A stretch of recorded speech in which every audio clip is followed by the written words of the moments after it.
Welcome back, MTG Joe here. Today we're going to do a weekly metagame breakdown for the historic best of 3 format. It's been less than a week since we've had the most recent set come out, Foundations. There's also Foundations Jumpstart, which is a bunch of craftable cards that are legal in historic as well as timeless. So we're going to see an injection of those into some of these archetypes as well. So it's a little early right now, but these are to give you some ideas in terms of what people are playing, stuff like that. It's a very small sample size.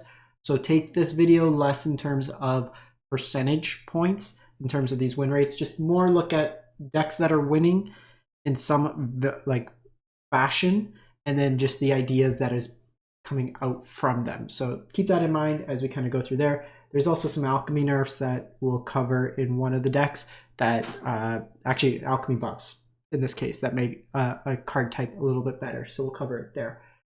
So normally we look at the popularity of the day, but the population is fairly small, only 4,200 games. Just saying Boros as that. So we're going to skip it for this week. For historic for this week, like I said, platinum to mythic, 15 game cap just to get stuff to show up, and then 4,200 games. I wanted to get a video up. So again, keep in mind as we kind of look through this.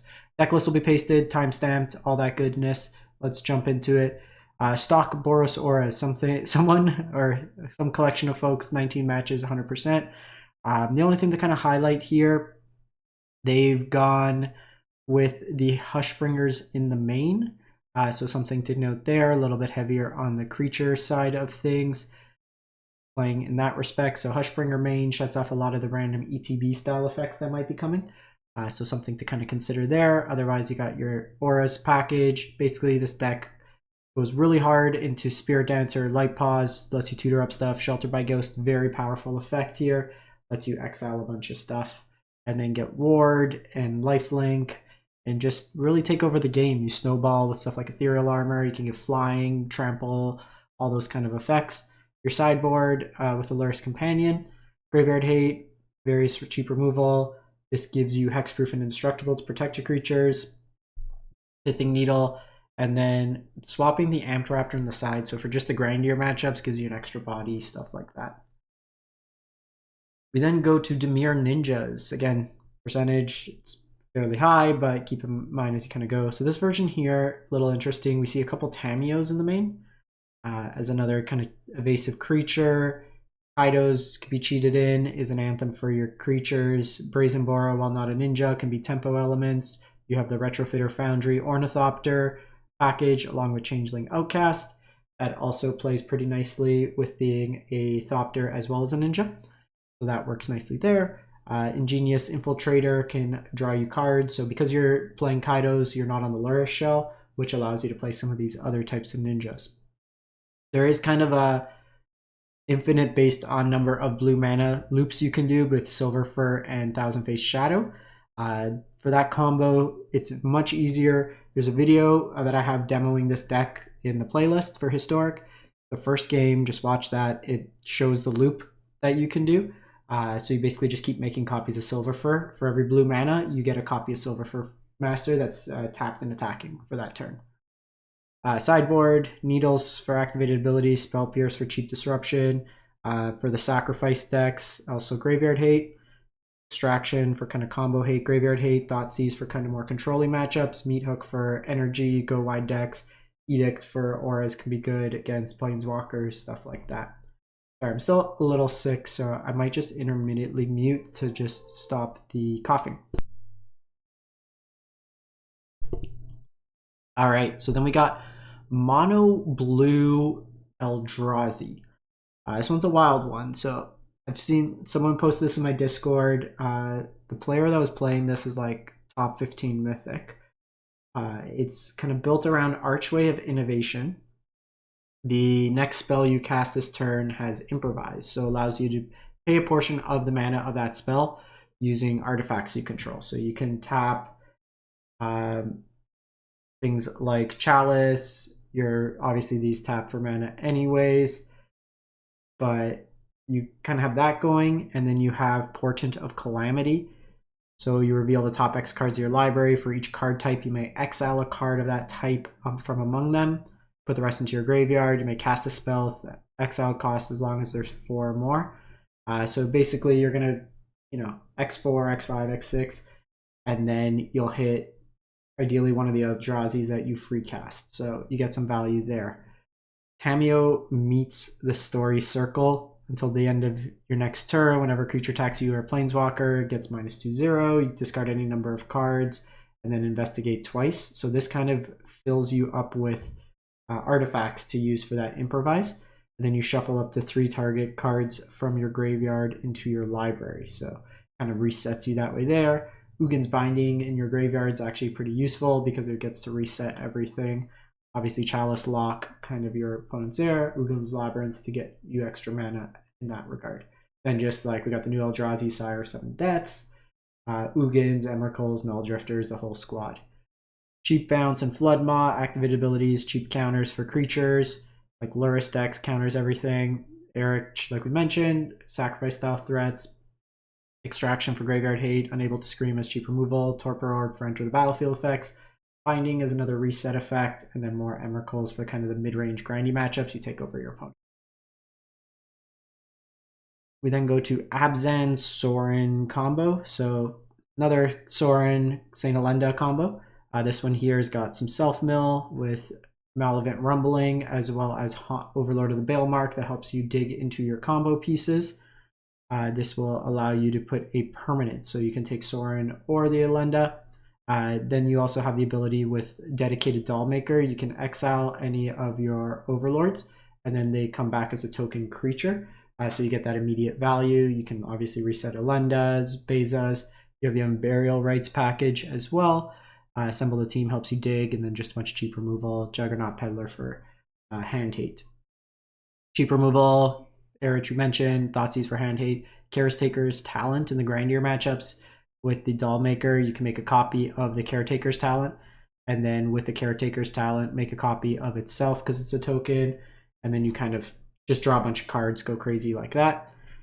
Cheap Sweeper, Graveyard Hate, Vein Ripper is another vampire. If they have something like Surgical, also good against any like the sacrifice style decks, anything with a lot of creatures dying.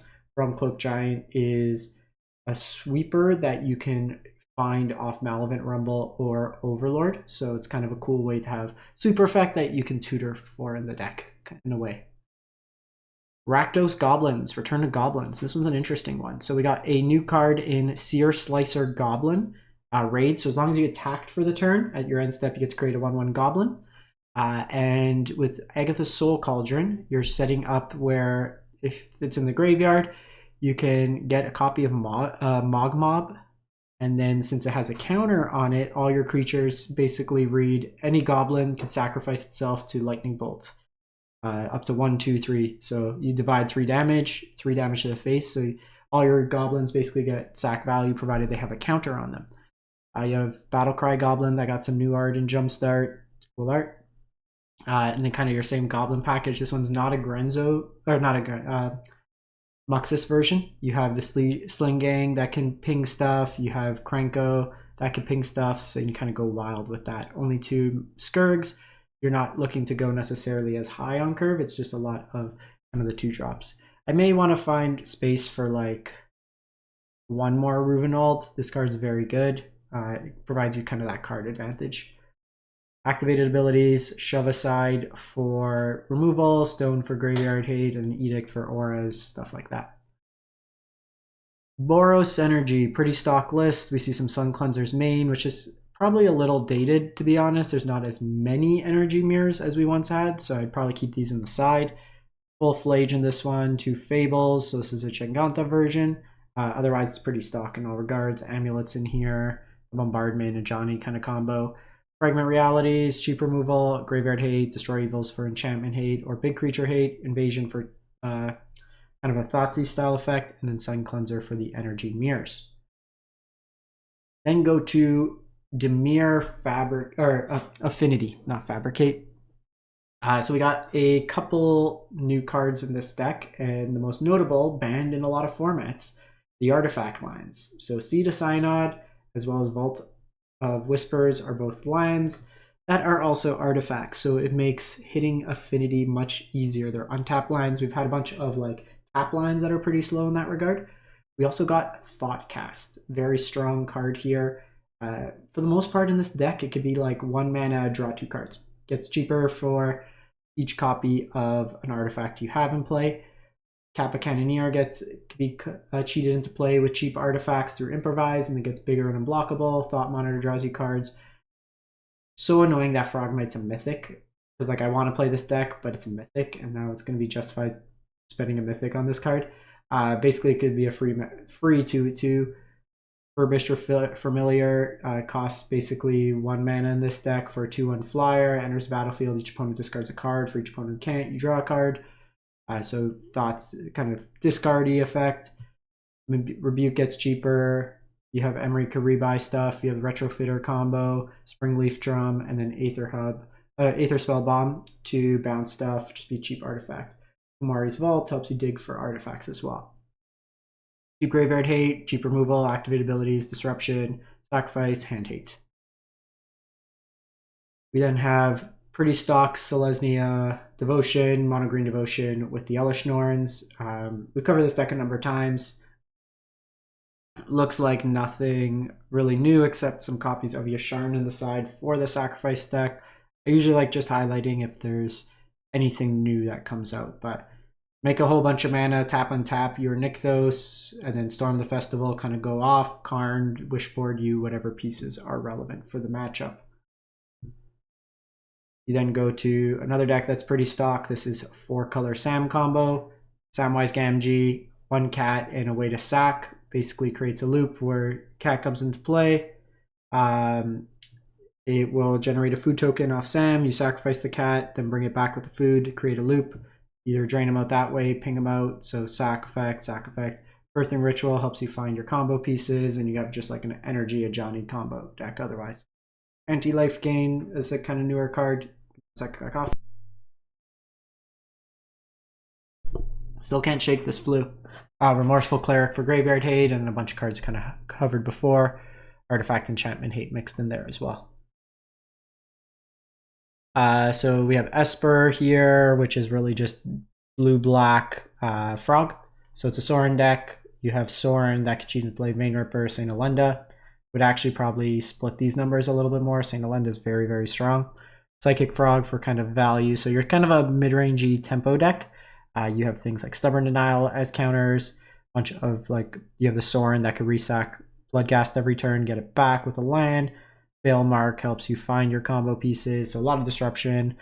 And then you get to cheat out big vampires. So playing a bunch of Modern Horizon 3 cards with a strong kind of cheat into play combo, always effective. Cheap removal, activated abilities, cheap counters, situational, spell snare, pierced, stuff like that. Toxic Delusion Sweeper, Leyline of the Void is Graveyard Hate, Surgical Extraction for kind of combo disruption. And then lastly, it's like Izzet Delirium-esque deck, draw card deck. So the Chorus cycle in Alchemy have been revised. So these cards have basically had their costs reduced in terms of casting. How they work, they have a starting intensity. So this first version is draw a card equal to its spell's intensity. So it's 2 mana, draw 1. All chorus cards you own intensify by 1. So every subsequent chorus you cast gets bigger by 1. So the second copy you draws 2 cards. So there's that one that draws you a bunch of cards for very cheap. And then there's also Ribald Shanty. It's 1 mana, deal 2 damage to creature or planeswalker with the starting intensity. And then those interact with each other and build up intensity. There's also the Toma Gadwick that got better. It's cheaper to activate now. So to equipped, this basically just gets you a whole bunch of cantrip style effects. So this deck's all about drawing and discarding. Very surprised to see no Tamiyo in here, just given it's so many ways that you can flip Tamiyo. That would be something I would definitely want to try out in this deck. Probably over the Tome, to be honest. I would probably play like 3 Tamiyos, maybe like an Edict, Proph's Edict. But it's like a Izzet Delirium shell. You have the new Cure in here, draw discard, enables Threshold, Detective Phoenix can come back. You get rebuy spells with Dreadhorde Arcanist, FOMO in here, gets you extra combat steps, DRC for Delirium, stuff like that, which is kind of a sweet deck.